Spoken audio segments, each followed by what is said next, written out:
Hari ini merupakan kesempatan yang baik bagi kita karena tema yang dipersiapkan adalah hati bijaksana, ya.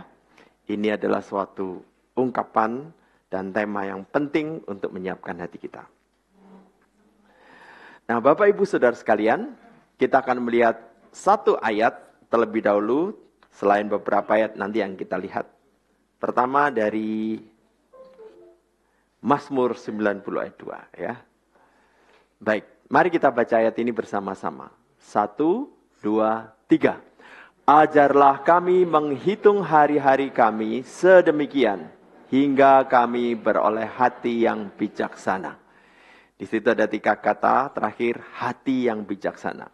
Nah, kerap kali kalau kita membayangkan hati seperti yang merah, ya, gambarnya seperti itu, lalu biasanya kita menunjuk di sini, ya, dan itu sebagai sesuatu yang berbeda dengan apa yang menjadi pemikiran, apa yang menjadi nalar, apa yang menjadi rasio kita, ya.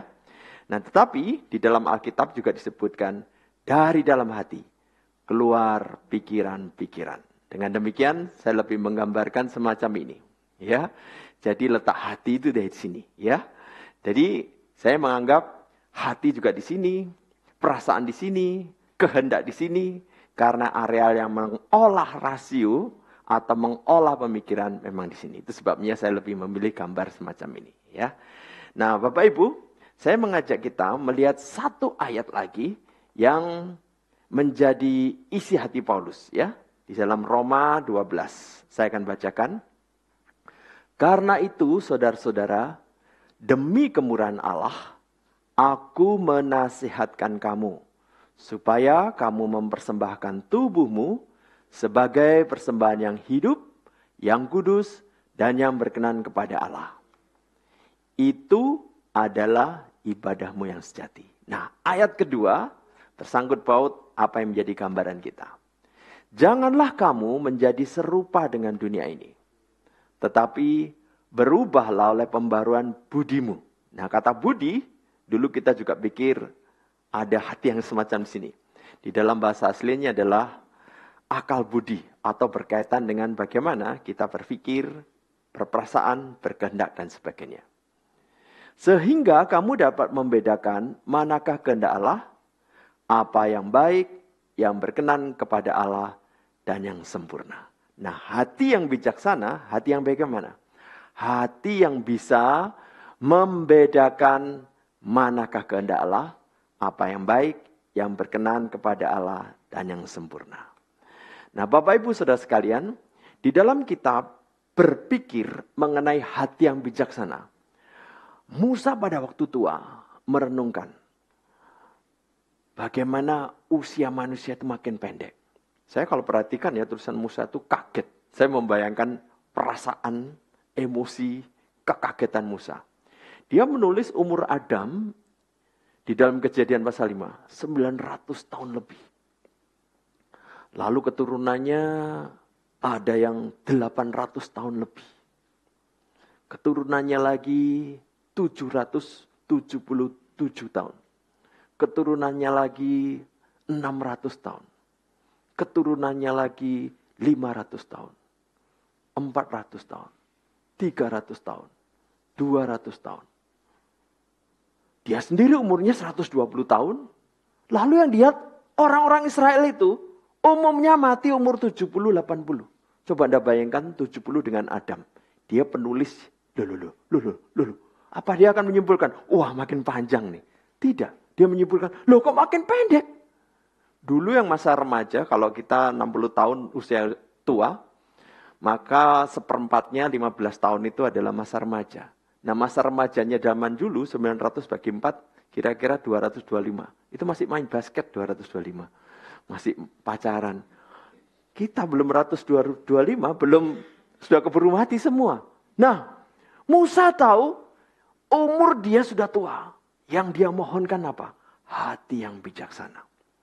Nah, Paulus waktu menulis kitab Roma, dia juga berpikir, apa yang perlu saya nasihatkan kepada orang-orang Kristen di Roma? Pembaruan akal budi, pembaruan nalar, pembaruan cara berpikir. Nah, itu sebabnya saudara-saudara, Saya mengajak kita untuk berpikir yang seperti yang dimaksud Alkitab itu bagaimana. Nah, saudara-saudara, di dalam kaitan itu sebenarnya aspek-aspek hati yang bijaksana itu ada banyak yang tidak mungkin kita bahas semuanya. Tetapi ada satu aspek, yaitu aspek di dalam kita mengetahui dan bagaimana menata pengetahuan dalam benak kita supaya di dalam kita mengatur pengetahuan, di dalam mengambil keputusan, kita menjadi bijaksana. Nah, mari kita lihat ya. Saya akan membahas tentang berbagai sumber pengetahuan di dalam pikiran kita. Lalu kita menatanya, karena kalau ini tidak ditata, cara kita berpikir, merasa berkehendak, keliru, dan hidup kita kacau. Nah, mari kita pikirkan. Sumber pengetahuan yang pertama adalah intuisi. Nah, intuisi ini apa? Intuisi adalah saya tahu melalui kesadaran secara tiba-tiba. Nah, ini jenis pengetahuan yang ada dalam benak kita. Ya, saudara, James Dobson adalah seorang penasehat keluarga Presiden Amerika Serikat. Suatu ketika istrinya beritahu, Dobson, ayo kita doa. Loh, ngapain doa malam-malam jam 11 ini? Pokoknya ayo doa untuk putra kita. Kemudian Dobson ikut berdoa bersama istrinya. Kemudian baru istrinya tenang, tidur.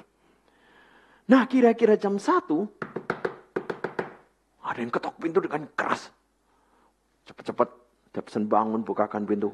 Putrinya datang, Papa, Mama, peluk, aduh, aku selamat. Ada apa, nak? Tadi di perjalanan tuh ada gangguan suara di mobil. Berkali-kali sampai aku terpaksa minggir. Nah, waktu dia minggir, dia tidak sadar. Jalan itu sepi. Dia cek ban kiri, ban kanan, ban depan, tidak ada masalah. Dia masuk ke mobil. Dia tidak sadar dari tepi jalan itu, semak-semak keluar pria, lari ke arah mobilnya, mau pegang pintu mobil. Wah, dia cepat-cepat si anaknya ini masukkan ke kunci mobil. Kemudian dia kasih. Waktu mobil jalan masih pelan, orang itu lari kejar supaya bisa buka. Dia kunci central lock, dia kemudian kebut mobil dan sampailah di rumah sekitar jam 1. Papanya tanya, jam berapa kejadian itu? Itu Pak, di mobil kan ada jamnya, jam 11. Nah, itulah saat mamanya merasa khawatir, cemas, gelisah, minta Dobson mendoakan. Nah, saudara, intuisi ya adalah semacam pengetahuan di mana orang tiba-tiba atau secara tiba-tiba. Dulu ada Raja Yunani dan dia pingin punya mahkota dari emas. Dan ketika dia serahkan, orang tukang emas membuat, dia serahkan kira-kira 500 gram untuk dibuatkan mahkota emas. Mahkotanya jadi. Tapi raja pikir, dari mana saya tahu ini betul-betul emas murni dan bukan dicampur dengan logam yang lain. Ya cara satu-satunya dilebur, tapi jadi rusak. Dia tugaskan Ayudan, coba selidiki. Wah, Ayudan pusing, bagaimana ya? Masa dilebur? Ayudannya pintar juga. Daripada pusing, dia panggil seorang ahli. Nih, emas milik raja dalam bentuk mahkota. Selidiki ya, dicampur atau asli. Oh, sekarang yang pusing itu asistennya. Aduh, bagaimana ya? Aduh, dia bingung, diberi waktu seminggu. Bagaimana caranya mencari? Sudah waktunya mentok, bingung. Dah refreshing saja. Bathtubnya dia diisi dengan air, dia lompat ke air yang sudah penuh. Biur, waktu lompat. Kok airnya nggak tumpah semua ya? Kok tubuhnya ngambang ya? Nah, tiba-tiba dia terpikir, aku menemukan. Nah, ini Archimedes, ya. Disitulah hukum berat jenis ditemukan. Tubuhku tidak lebih berat dari air, itu sebabnya mengapung. Nah, logam yang lain lebih berat dari air, emas paling berat, lalu benda-benda lain. Hukum berat jenis. Dari situ dia menemukan ini dicampur emas atau bukan. Nah, Bapak Ibu Saudara sekalian, inilah intuisi. Saya tahu melalui kesadaran tiba-tiba. Nah, tetapi ada sumber pengetahuan yang kedua. Sumber pengetahuan kedua apa? Pengalaman. Nah, ini menjadi keseharian kita ya. Pengalaman berarti saya tahu melalui pengalaman pribadi. Ya. Jadi dari mana saya tahu es itu dingin? Nah, saya mengalami. Dari mana saya tahu cabai itu pedas? Saya mengalami. Dari mana saya tahu apel itu panas? Saya mengalami. Nah, dari pengalaman-pengalaman itu kita jadi tahu. Nah, itu menjadi suatu kesimpulan dalam hidup kita. Tapi ada yang ketiga, yaitu sumber pengetahuan melalui penalaran. Nah, apa itu penalaran? Saya tahu melalui penalaran pribadi. Nah Bapak Ibu, saudara sekalian, ternyata Tuhan memberikan cara berpikir yang membuat kita tidak harus terus mengalami untuk membuat suatu kesimpulan atau pengetahuan. Dengan suatu proses yang disebut silogisme, kita bisa mengetahui apa yang akan terjadi. Contohnya, misalnya kita pernah mengalami semua api lilin panas. Nah, di sini ada api lilin. Tanpa menyentuh, kita mau bisa memprediksi. Ini tentu panas. Nah, ini namanya silogisme, ya. Itu melalui proses penalaran. Jadi api lilin itu ada di depan kita. Kita lihat, belum kita sentuh, belum kita rasakan, tapi kita bisa tahu dengan pasti ini panas. Kenapa? Ada proses berpikir semacam ini. Semua api lilin panas. Ini api lilin. Ini tentu panas. Nah, saudara, ini namanya berpikir silogisme. Nah, tetapi ada lagi yang keempat, saudara. Nah, kalau sudah intuisi, sudah pengalaman, sudah penalaran, apa yang keempat? Intuisi, pengalaman, penalaran itu melalui apa yang kita secara pribadi, ya. Kita tahu tiba-tiba secara pribadi, kita mengalami secara pribadi, kita menalar secara pribadi. Tetapi pengetahuan kita akan terlalu sedikit kalau semuanya hanya berdasarkan apa yang kita alami, apa yang kita nalar sendiri. Kita bisa belajar dari orang lain dan belajar berlimpah pengetahuan, itu yang disebut melalui otoritas, ya. Entah itu orang tua, entah itu guru, entah itu dosen, entah itu profesor, melalui pakar-pakar itu tanpa kita harus menyelidiki, tanpa harus menunggu intuisi muncul, tanpa harus menalar dengan susah payah, orang-orang itu memberikan informasi.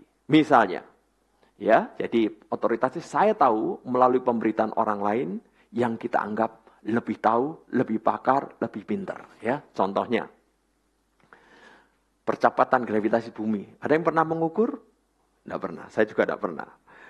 Ada yang pernah muncul dalam tiba-tiba, oh kecepatan gravitasi bumi kira-kira 9,8 meter per detik misalnya, tidak juga ya. Ada orang sudah meneliti, lalu kita belajar, oh saya tahu. Tahu karena orang memberitahu. Tahu karena pakar memberitahu. Tahu karena pakar mengajarkan. Atau apalagi, kecepatan suara. Pernah menghitung kecepatan suara? Tidak pernah. Saya tidak pernah. Tapi dari orang-orang yang sudah pernah menghitungnya, kita jadi tahu. Atau kecepatan atau jumlah suku di Indonesia. Ada ratusan suku, kalau kita harus menyelidiki satu persatu, tanya orang, Anda suku apa? Batak. Oh, saya catat. Suku apa? Jawa. Suku apa? Toraja. Lalu selidiki, ketemu lagi. Anda suku apa? Oh, Jawa lagi. Oh, sudah ada. Suku apa? Batak. Oh, sudah ada. Selidiki seluruh Indonesia, keburu Anda umurnya habis, belum ketemu semua suku. Ada orang sudah menyelidiki jumlah suku di Indonesia, kita jadi tahu. Atau teknologi mobil terbaru, ya, atau beberapa hal lagi. Nah, ini adalah otoritas. Nah, saudara, kita bisa tahu melalui intuisi, melalui pengalaman, melalui penalaran, melalui otoritas. Ini adalah sumber pengetahuan.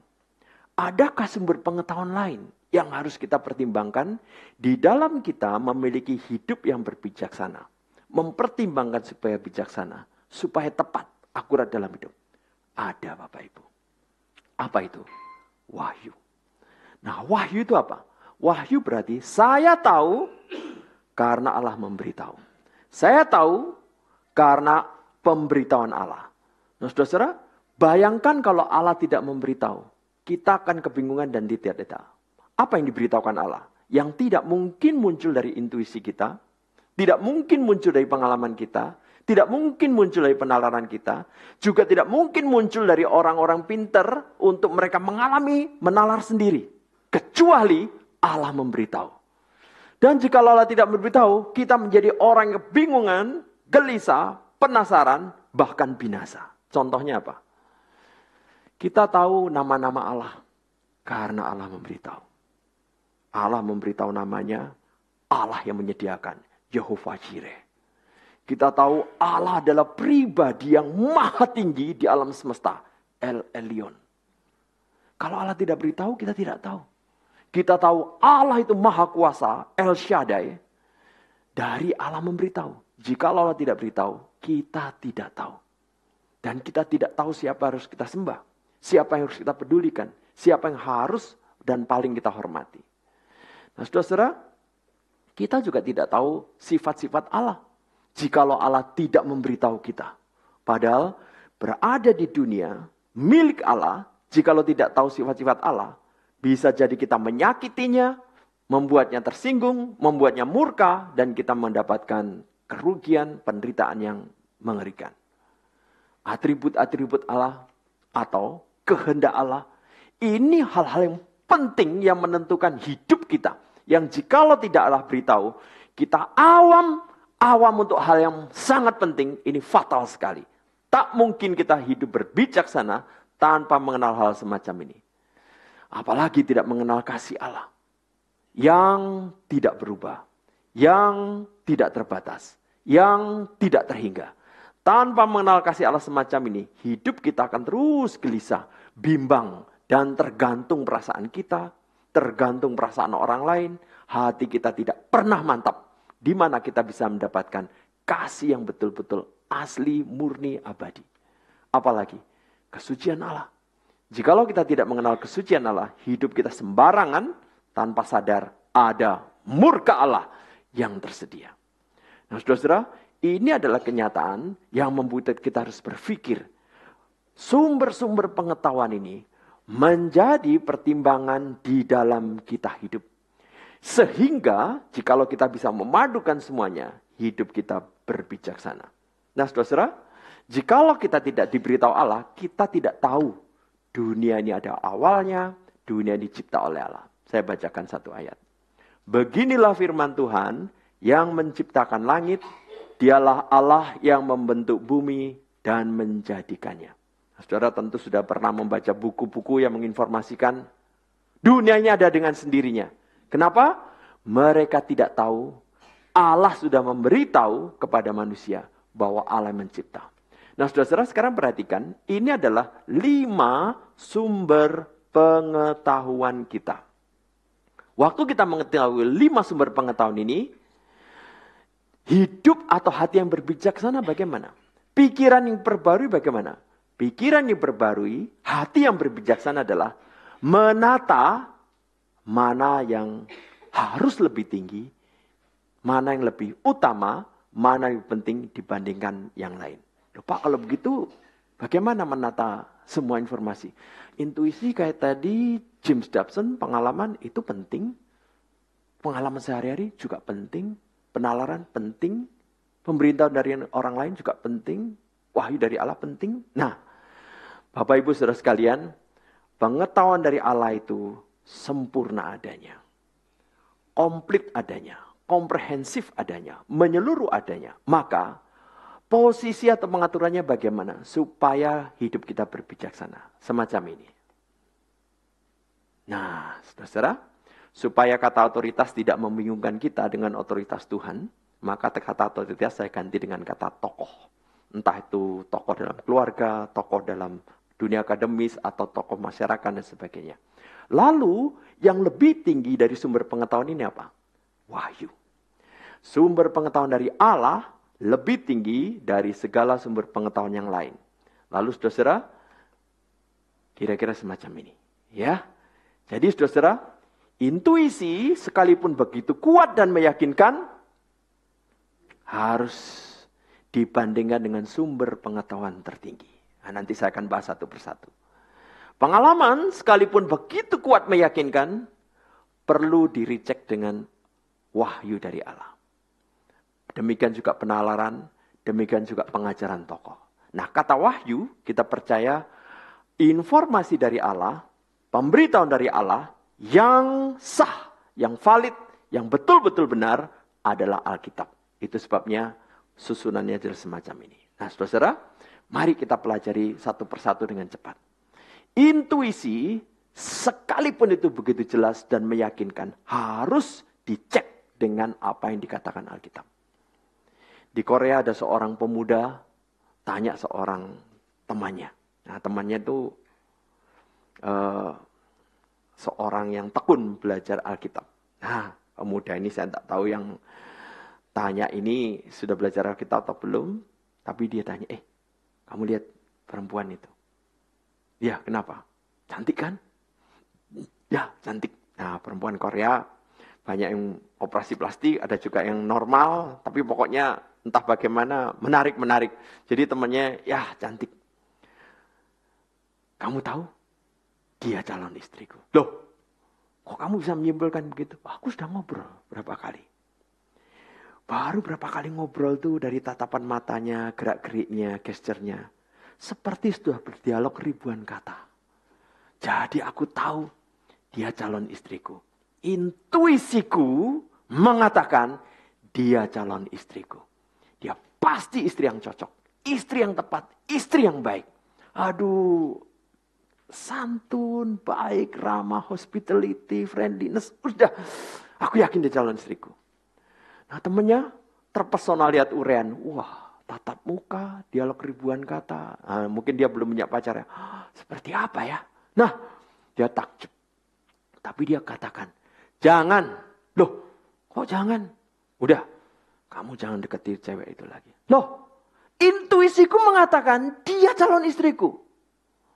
Nah temannya sekalipun mungkin belum punya pacar. Dia akan belajar Alkitab tahu. Prinsip di Alkitab. Kamu sudah nikah. Kalau sudah nikah, tidak boleh nikah dengan orang lain. Mau dikemanakan istrimu? Wah, pemuda yang tanya. Aku tanya, bukan kamu yang memutuskan ya. Silakan kamu masukkan, silakan. Tapi intuisiku begitu jelas. Dia calon istriku. Kalau kamu bilang, bagaimana dengan istriku? Ya aku cerai. Loh, kok begitu? Jangan dicerai. Kamu kepo, terlalu mencampuri urusan saya. Dicerai istrinya. Dia nikah. Jadi dia mengutamakan intuisi.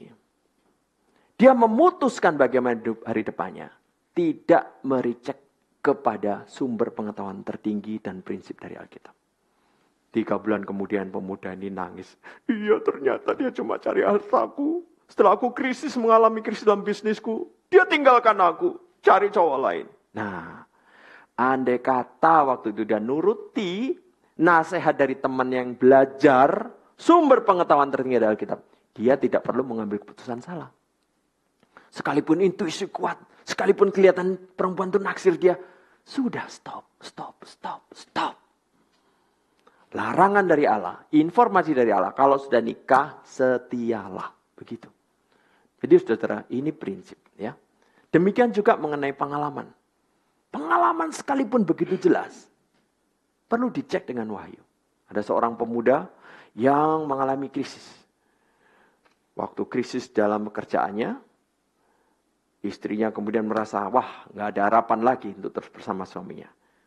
Dicerai oleh istrinya. Dia shock, stres, sakit. Wah, 3 sekaligus. Anda bisa bayangkan tingkat stres bagaimana. Dia stresnya besar sekali. Udah tingkat stres yang begitu luar biasa. Suatu ketika dia ikut acara. Diadakan suatu gedung olahraga. Acara Kristen. Wah, ada nyanyi-nyanyian, sorak-sorai. Drum, bass. Wah, musiknya semarak sekali. Wah, dia merasakan suasana yang heboh. Sampai dia kemudian badannya merinding dan merasa... Lalu ada khotbah, lalu ada calling untuk percaya Yesus. Dia bertobat. Dia menyimpulkan pengalaman saya, orang bertobat itu disertai berbahasa yang semacam itu. Nah, dia kemudian pikir, aku akan menolong banyak orang. Dia belajar sedikit tentang berkhotbah, lalu adakan acara juga. Nah, orang-orang datang, lalu dia khotbah seperti yang dia dengar. Ayo, siapa mau percaya Tuhan Yesus? Maju. Anda sudah bertobat? Iya. Betul. Tadi sempat ngomong kayak saya. Enggak. Anda belum bertobat. Pergi. Orang kedua, Anda ngalami seperti saya? Badannya gemetar. Enggak. Belum bertobat. Jadi, dia mengalami, tapi tidak dicek dengan wahyu. Tidak dicek dengan Alkitab. Kalau dia mengalami, silahkan itu pengalaman real dia. Tapi bolehkah dimutlakkan bahwa orang bertobat harus mengalami seperti dia? Jawabannya adalah tidak. Nikodemus bertobat, dia tidak mengalami seperti itu. Perempuan Samaria bertobat, tidak mengalami seperti itu. Ribuan orang Kisah Para Rasul bertobat, juga tidak didapatkan semacam itu. Artinya, kalaupun itu pengalaman dia, silahkan pengalaman dia, tapi tidak boleh dimutlakkan menjadi, ini pengalaman saya, harus diajarkan dan semua orang harus mengalami. Alkitab tidak mengharuskan demikian. Maka perlu dicek. Sehingga cara kita bersikap terhadap pengalaman kita jadi tepat. Seberapa harus memutlakkan, seberapa tidak memutlakkan. Nah, saudara-saudara, mari kita lihat yang ketiga. Yang ketiga adalah penalaran. Penalaran sekalipun kelihatannya urutannya begitu jelas dan kelihatannya mantap, hati-hati dengan kesimpulan. Kesimpulannya perlu dicek dengan Alkitab. Di Jakarta Selatan pernah diadakan suatu retreat. Yang memimpin retreat lulusan dari Amerika. Nah, banyak orang, ini sekitar tahun 90-an. Banyak orang datang. Ini lulusan Amerika. Waktu itu lulusan teologi dari Amerika masih berapa gelintir. Jadi kalau orang ini datang, wah mereka senang sekali. Orang Indonesia, lulusan Amerika mengajar. Saudara-saudara, segala sesuatu diciptakan oleh Tuhan. Setuju? Setuju. Siapa nggak setuju ya? Di dunia ada dosa. Betul? Betul. Kalau begitu dosa diciptakan oleh Allah. Kaget mereka. Sebagian masih berpikir. Sebagian kaget. Sebagian ciptakan oleh Allah semua ada dosa. Oh betul ya. Duh, yang bingung, kelihatan wajahnya bingung. Orang ini menjelaskan. Segala sesuatu diciptakan oleh Allah. Setuju? Setuju. Mereka yang mendukung setuju. Ada dosa di dunia. Betul? Betul. Kalau begitu dosa diciptakan Allah.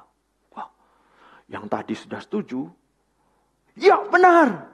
Meskipun kami tadi kaget, ini benar. Yang lain, masa Allah mencipta dosa? Geger saudara. Sejak itu konflik. Dan udah. Jadi retreat bukannya menambah makin satu, makin pecah begitu ya. Nah saudara, Bapak Peter, penalarannya benar. Salahnya di mana? Masa kita mengatakan Allah mencipta dosa? Saya juga bisa membuat silogisme yang lain. Allah adalah Maha Suci. Betul? Betul. Allah membenci dosa. Betul? Betul. Maka Allah tidak mungkin mencipta dosa. Betul? Betul. Nah, kalau begitu salahnya di mana, Pak? Nah, saudara-saudara, sekalipun yang pertama tadi kelihatannya betul, secara urutan, mari kita cek. Kesimpulannya, premis minornya, premis mayor. Nah, di balik kesimpulan salah, ada pernyataan yang salah. Segala sesuatu diciptakan oleh Allah? Tidak. Ada setan. Allah tidak menciptakan setan. Loh, kalau begitu bagaimana? Allah menciptakan malaikat. Malaikat ini secara misterius memberontak kepada Allah, lalu menjadi setan. Allah tidak mencipta setan. Ada setan, tapi Allah tidak mencipta setan. Kita harus akui ada hal yang misteri di dalam alam semesta ini. Demikian juga ketika ada dosa di dunia, kita tidak boleh mengatakan ada dosa, pasti diciptakan oleh Allah. Mari kita mengatakan Tuhan, pengetahuan saya terbatas. Jangankan dunia rohani, dunia fisik pun saya tidak tahu. Berapa luas alam semesta? Misteri. Berapa jumlah bintang? Misteri. Jumlah pasir di bumi? Misteri. Juga kenapa kita lahir di Indonesia? Misteri. Kapan kita mati? Misteri. Jangan pastikan kemudian kalau yang misteri, dipastikan aja dosa dicipta oleh Allah. Tidak. Keberadaan dosa itu misteri. Kenapa sampai Adam mengambil keputusan semacam itu? Yang misteri, mari kita serahkan misteri.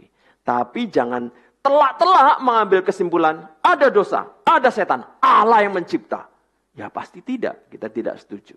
Maka penalaran ketika begitu kelihatan bagus, ketika kita cek lagi, tidak cocok dengan Alkitab, tolak. Nah saudara, demikian juga ketika kita mendengar paparan tokoh. Ya, tokoh ini katakanlah seorang PhD sekalipun. Kalau dia menyatakan yang keliru, kita tidak boleh terima. Nah saudara, katakan ini pemimpin militer, pemimpin politik. Jikalau dengan otoritas yang begitu besar, meyakinkan, kita harus berani bersikap. Saya contoh ya. Nah perhatikan angka ini, tahun 1900, 2024. Di dalam bentangan dua angka ini, ada tahun 1925. Dan di situ ada tokoh namanya Hitler. Wah, saudara, Hitler ini punya kemampuan pidato yang hebat sekali. Jadi saya tidak tahu mana yang lebih hebat, Hitler atau Soekarno. Hitler bicara kepada rakyat Jerman. Hai rakyat Jerman.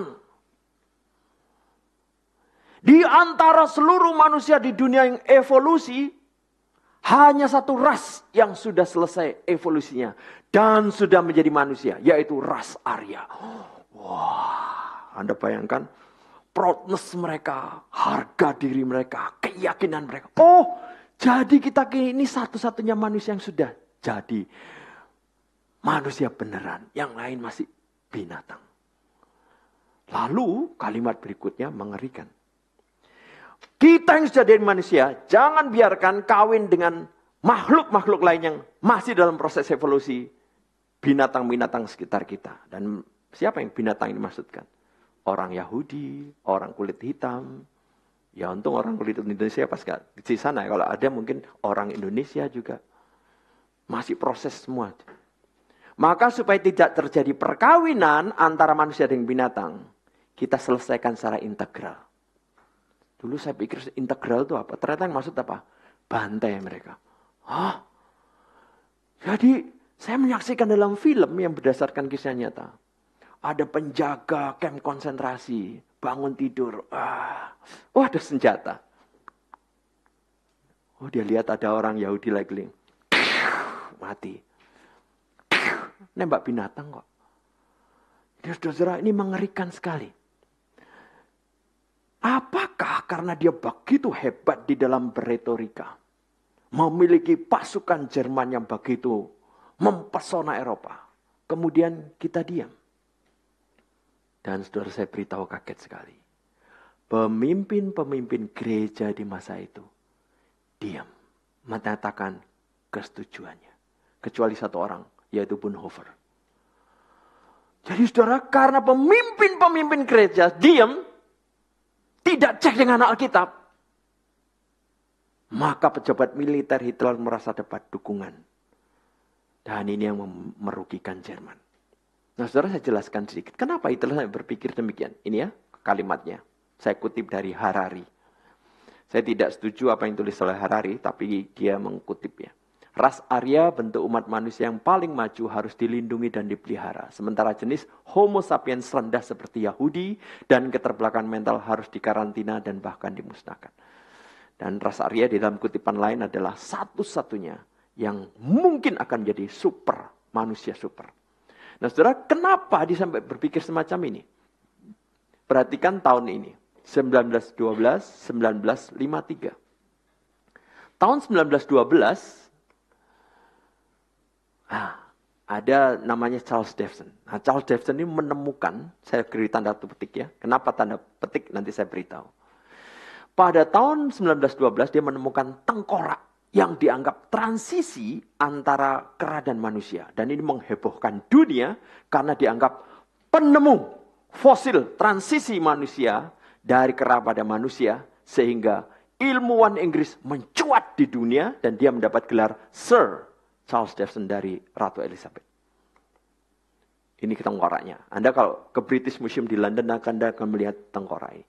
Lalu dipikirkan, ini mari kita rekonstruksi ya, dagingnya, kulitnya, ya kulitnya harus agak kasar, rambutnya agak jelek lah. Kemudian dibuat cetakan 3 dimensi, jadinya ini. Ini kemudian difoto. Salah satu yang foto adalah majalah Life, Time and Life. Dan orang ketika membandingkan, oh manusia dulu semacam ini, padahal rekayasa ya. Sekarang begini, oh berarti manusia mengalami evolusi. Wah, kalau begitu evolusi benar. Dan dicetaklah jutaan majalah, jutaan buku, jutaan majalah bulanan beredar seluruh dunia. Nah saudara-saudara, orang-orang mulai punya konsep manusia dari evolusi. Nah ini Davison yang di tengah ya, Profesor. Tapi perhatikan angka ini saudara. Nah di dalam bentangan waktu ini Hitler membaca ini. Wah! Orang Arya di Jerman harus saya beritahu. Mereka sudah selesai berevolusi. Ras yang lain seluruh dunia belum selesai evolusi. Satu-satunya manusia adalah ras Arya. Nah 1953 terjadi apa? Ternyata ditemukan itu palsu. Dan diberitakanlah hoax.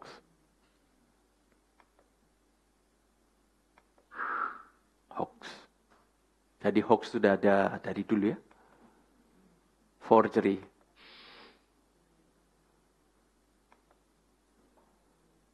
Reader Digest.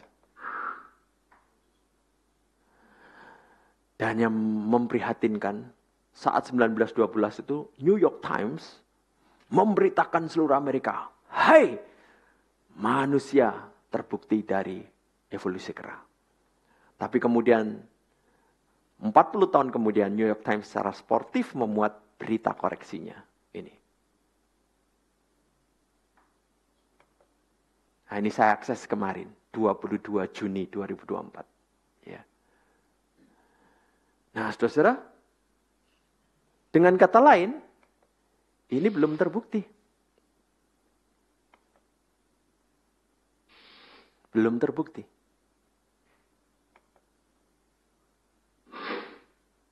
Itu sebabnya saya menulisnya bukan teori, tetapi dugaan dan belum terbukti. Nah, saudara-saudara, ini tapi buku yang terlanjur cetak itu terlanjur beredar seluruh dunia, terlanjur dikutip sampai hari ini.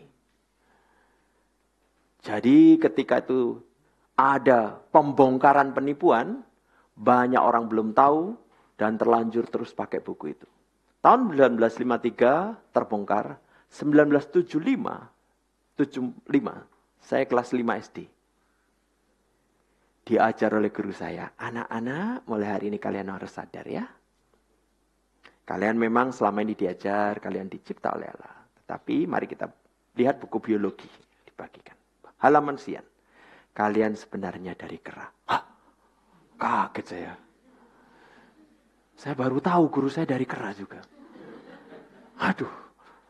Aduh, itu konflik batin yang begitu berat buat saya. Selama SD, selama SMP, selama SMA, selama di Fakultas Teknik Unibra. Baru ketika belajar di perguruan tinggi, di seminari baru saya mengetahui pengertian seharusnya bagaimana. Nah, saya berkhotbah setelah abad 21 di beberapa gereja. Kadang-kadang saya bicarakan ini. Lalu di akhir, ada orang menemui saya. "Pak, opa saya." Saya cek gadis ini kira-kira umurnya 20. Opanya seumuran saya. "Kenapa?" "Opa saya itu mengajar." "Kami dari kera." Saya pikir kami dari kera, Pak. Jadi Anda bayangkan, ini anak-anak abad 21, dipengaruhi keluarganya, opanya, dia pikir dari kera. Nah, saudara-saudara, sekarang coba Anda bayangkan, kalau dia dari kera. Maka, seperti banyak hal orang dipengaruhi kera. Anda kalau lihat adegan National Geographic, kera itu, atau monyet, bisa bersetubuh dengan sesama saudaranya, dengan induknya dan sebagainya. Dia bisa berpikir, kalau begitu kami free sex juga boleh dong. Nah, saudara-saudara, ini adalah suatu hidup yang berantakan karena tidak tahu harus mengolah bagaimana banyak informasi. Jadi saudara-saudara, ketika kita mengetahui ajaran para tokoh, sekalipun kelihatan meyakinkan, silakan dicek dengan sumber pengetahuan tertinggi. Wahyu dari Alkitab. Jikalau tidak, intuisi konflik dengan wahyu, pengalaman konflik dengan wahyu, penalaran konflik dengan Alkitab, ajaran tokoh dengan Alkitab, tapi kita semua percaya hidup kita berantakan. Sebelum saya akhiri, saya kasih contoh. Ada orang berpendapat gini, ini badan-badanku sendiri, hidup-hidupku sendiri, jangan atur saya. Saya merokok, saya nggak merugikan orang lain. Dia tidak sadar, menurut Alkitab, tubuh kita dicipta oleh Allah. Barang siapa mencipta, dia berhak mengatur. Dia adalah pemilik. Kalau dia tahu tubuhnya milik Allah, maka dia sadar, tidak boleh sembarangan dia merusak. Nah, contoh yang lain. Kalau dia berpikir tubuhnya adalah hasil keturunan kera, dia akan pikir dia melakukan free sex. Nah, free sex, Alkitab menyatakan juga salah. Kita bisa melakukan hubungan seks hanya melalui pernikahan suami istri. Dan ketika dia merasa, saya nggak merugikan orang lain, suka sama suka. Betul suka sama suka? Kalaupun suka sama suka, apa yang terjadi? Hasil riset menunjukkan, mereka yang melakukan hubungan seks di luar nikah, cenderung pernikahannya berakhir dengan perceraian. Karena apa? Pernah mencicipi selain istrinya. Jadi ada perbandingan. Cenderung bercerai. Dan pernikahan di Amerika sudah cerai 200%. Duh, kok bisa 200%? Setelah menikah, karena sudah seks sebelumnya, dia bandingkan, saya nggak suka dengan istrinya, cerai. Begitu menikah lagi, cerai lagi. 200%. Jadi mengagetkan sekali. Hidup kalau tidak disinkron dengan sumber pengetahuan tertinggi, berantakan. Hidup kita tidak mungkin memiliki hati yang bijaksana. Cara pandang berbijaksana. Bapak Ibu Saudara sekalian, itulah yang bisa saya sampaikan. Kalau Anda nanti ada pertanyaan, silakan. Ya, baik. Sambil menunggu pertanyaan, saya lanjutkan beberapa slide lagi ya. Nah, saudara, ini Alkitab, ini sumber pengetahuan yang lain ya. Selain Alkitab, ada kebenaran lain yang sesuai Alkitab. Ya, kebenaran tidak tertulis di Alkitab, tapi sesuai Alkitab, maka kita harus ikuti. Misalnya di Alkitab, kebenaran tentang gravitasi misalnya, tidak tertulis di Alkitab. Kalau begitu tidak Alkitabiah dong. Nah, kebenaran-kebenaran dalam dunia biologi, fisika, kimia, geologi, antropologi, dan sebagainya, selama sesuai dengan Alkitab, kita juga terima. Itu sebabnya kita katakan segala kebenaran, kebenaran Allah. Di Alkitab dikatakan waktu Paulus berkhotbah, ada orang jatuh.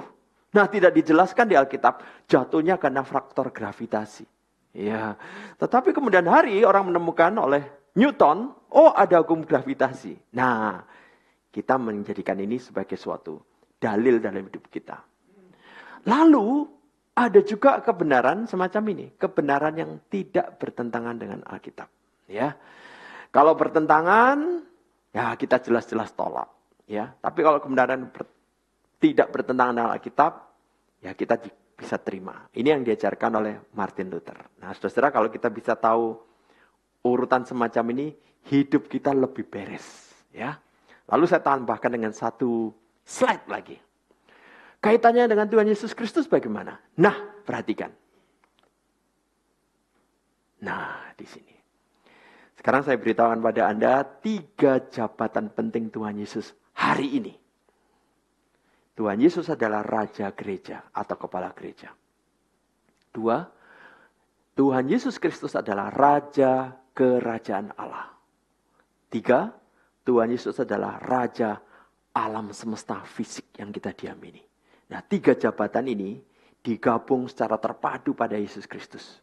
Jadi, jikalau kita ingin sinkron dengan otoritas tertinggi yaitu Yesus Kristus, belajar Alkitab, belajar pengertian firman Tuhan, lalu semua intuisi, penalaran, pengalaman, ajaran orang lain kita sesuaikan. Dan kita bersyukur di dalam teologi reformasi atau teologi reform, kita mengerti ini adalah teologi yang sudah teruji ratusan tahun.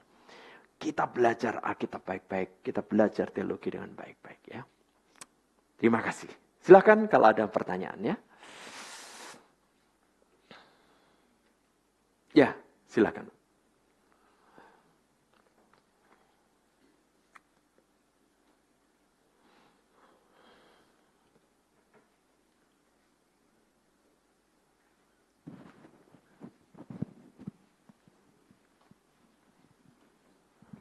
Ya, selamat siang Pak Pendeta. Ini tema kita hari ini hati yang bijaksana.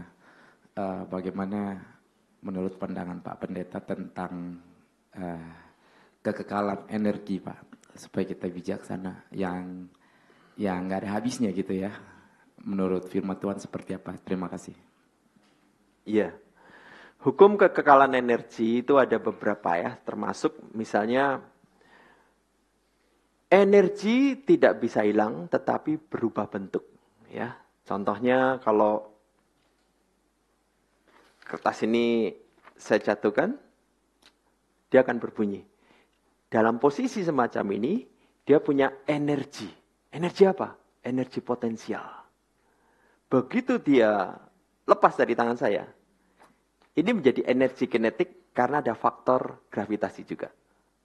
Ketika sampai tiba di lantai, energi ini berubah bentuk menjadi energi suara. Nah, di sini kita perlu mengerti hukum-hukum apa di dalam fisika yang perlu kita pahami, yang membuat kita hidup berbijaksana. Bayangkan kalau kita nggak mengerti hukum kekekalan energi atau hukum gravitasi. Iseng-iseng pergi ke Menara Eiffel di Paris, kok tinggi ya? Gimana rasanya terbang dari sini? Hah? Karena dia tidak mengerti hukum gravitasi, coba lompat. Wih, jatuh mati. Nah, anak teman saya memang masih SD, nggak ngerti hukum gravitasi. Tidak mengerti hukum kekekalan energi juga. Dia lihat film Superman, kok bisa tinggal begini nanti terbang. Nah, dia cari kain yang bisa taruh sini, diikatkan. Naik ke karpot, di atas garasi kan ada karpot. Berdiri di sana, sudah siap lompat. Untung ada orang tahu. Coba tidak tahu bagaimana. Dia pikir, lompat. Kalau di film kok enggak apa-apa ya lompat ya. Nah, bayangkan kalau dia lompat, bruk. Nah, kekekalan energi akan berubah menjadi suara, entah tulangnya retak atau sebagainya. Nah, dia jadi cilaka. Jadi mengerti hukum-hukum di dalam dunia ilmu pengetahuan itu menolong kita hidup berbijaksana. Karena hukum-hukum itu ditetapkan oleh Tuhan, kita perlu sinkron menyiasati supaya kita hidupnya jadi beres. Demikian. Ya. Baik, ada pertanyaan lagi? Ya. Baik, terima kasih Pak Pendeta. Masih terpampang di layar, di screen. Saya simpulkan ini dalam teologi reformasi menunjuk kepada otoritas tertinggi sola scriptura ya. Saya tidak bertanya tentang sola scriptura ini, walaupun banyak pertanyaan. Saya ingin bertanya justru di dalam pemaparan Bapak Pendeta tentang dosa itu. Yang saya ingin bertanya, kalau bisa ditayangkan Pengkhotbah 7 ayat 14.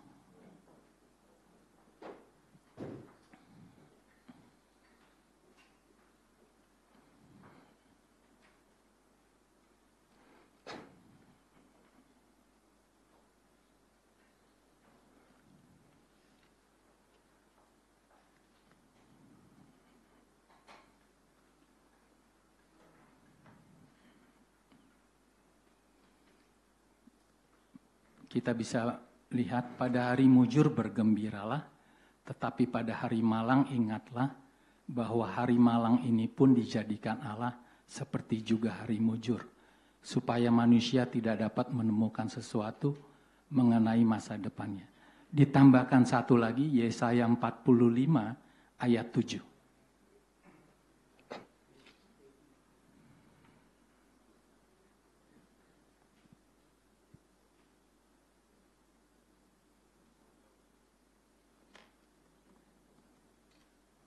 Iya. Yang menjadikan terang dan yang menciptakan gelap, yang menjadikan nasib mujur dan yang menciptakan nasib malang, akulah Tuhan yang membuat semuanya ini. Bagaimana tanggapan Bapak Pendeta tentang kedua ayat tersebut? Terima kasih. Baik. Di dalam kitab Kejadian ada peristiwa yang juga kita berpikir, membuat kita berpikir. Jadi dikatakan setelah Musa menemui Firaun, Firaun mengeraskan hati. Ya, ditulis Tuhan mengeraskan hati Firaun. Lah, ini gimana Pak? Tuhan yang mengeraskan, lalu Tuhan yang menyuruh Firaun yang melepaskan bangsa Israel. Ya repot ini kalau Tuhan yang mengeraskan, Tuhan yang melakukan hal ini. Nah, di sini fungsi penafsiran hermeneutik sangat penting sekali ya. Di satu sisi kita sepakat bahwa dosa itu misteri, pasti dia ciptakan oleh Tuhan. Karena Tuhan Maha Suci. Di satu sisi ada kalimat semacam ini. Tuhan mengeraskan hati.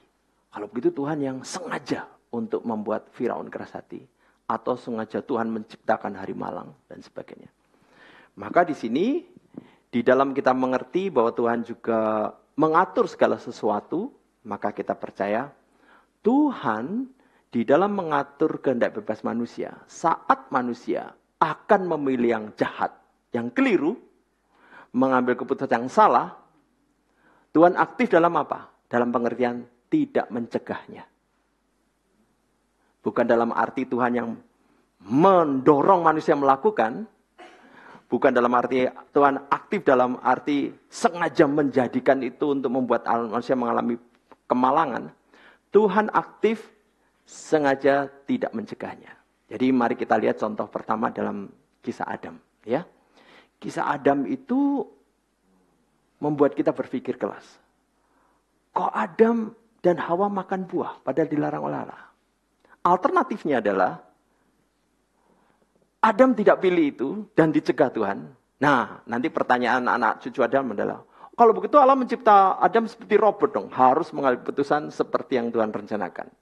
Tapi ketika Allah menciptakan manusia dengan kehendak bebas itu ada alternatif pilihan A atau B. Allah merancang Adam untuk memilih A. Wah, kalau memilih A kita tidak perlu di GRI di sini. Kita ada di Taman Eden semua. Tetapi kalau sampai Adam memilih B, yaitu yang salah, Allah tidak mencegahnya. Lalu kenapa Adam memilih? Itu misteri. Nah, dalam kaitan Adam memilih yang salah, disitulah kita bisa mengatakan Allah juga menciptakan hari yang malang. Tapi pengertiannya bukan Allah secara inisiatif menciptakan hari malang. Dampak dari keputusan manusia yang salah itu adalah konsekuensi dari putusan atau tindakan yang keliru. Ya, seperti halnya peristiwa Adam dan Hawa, seperti halnya Firaun tadi. Nah, Firaun ternyata di dalam tafsiran yang tepat adalah Firaun itu memang membenci Allahnya orang Israel, membenci kalau budak-budak harus pergi. Maka dia sekalipun sudah melihat tulah pertama, dia menolak untuk menyetujui bangsa Israel pergi. Di situ mengkonfirmasi keberdosaan dia. Tanpa anugerah Allah, manusia akan cenderung pilih yang keliru, pilih yang salah. Jadi di situ pengertiannya. Ya, jadi jawaban saya semacam itu. Demikian. Ya.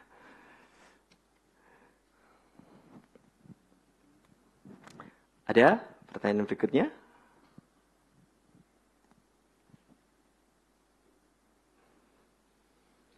Nah, sambil menunggu pertanyaan berikutnya, saya pernah menangani kasus ada orang tua anaknya nakal.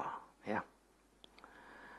Anaknya nakal, lalu dia konsepnya sedikit berbeda dengan Bapak tadi. Konsepnya adalah, memang bukan Allah yang menciptakan kenakalan. Tapi konsepnya kalau anak nakal sampai jahat, itu setan yang mempengaruhi. Maka bukannya konseling, ada kebenaran yang tidak bertentangan Alkitab, atau Alkitab mengenai konseling. Konseling itu ada yang keliru, ada yang juga yang benar. Nah, dia bukannya membawa ke konselor yang benar, dia cari orang yang bisa ngusir setan. Jadi dibawa ke pengusir setan, tolong. Jadi anak ini apa? Nakalnya di sini. Oh, kita tengking setannya. Orang tuanya senang. Yang salah bukan orang tua kan? Anaknya juga senang. Yang salah bukan saya. Ditengking. Setannya tidak ada sekarang. Nah, kalimat itu tepat. Tapi yang tidak lengkap, setannya tadi juga nggak ada. Jadi nakalnya aneh bukan karena setan sebenarnya. Karena dampak manusia lama yang perlu dibereskan. Jadi orang tuanya, Pak Peter, saya tidak perlu cari konselor. Apalagi konselor profesional seperti Bu Greta misalnya ya. Cukup ketengking, selesai. Orang tua happy, anaknya happy. Kemudian hari berulang lagi kenakalan itu. Oh, berarti penengkingannya belum tuntas. Bawa lagi ke sana. Nah, saudara-saudara, andai kan dia mengerti bahwa ada kebenaran Yang sesuai Alkitab tentang konseling, yang manusia harus bertanggung jawab dosanya. Dia perlu mengaku dosa jika memang keliru. Bahwa penderitaan itu ada beberapa macam. Ada yang karena bencana alam. Ada yang karena dosa manusia. Ada karena setan. Ada karena diizinkan Tuhan. Tuhan tidak mencegah seperti kisah Ayub misalnya. Nah, kalau kita mengerti hal-hal semacam ini, kita tidak akan langsung semata-mata vonis, ini pasti karena setan. Setelah diusir, tidak ada setan. Ya, begitu ya. Lalu orang tua merasa senang. Beres. Nggak perlu keluar duit banyak, tinggal tengging berapa menit, selesai. Ya, dia cuma berasumsi, beberapa hari kemudian mengalami yang sama lagi. Ya.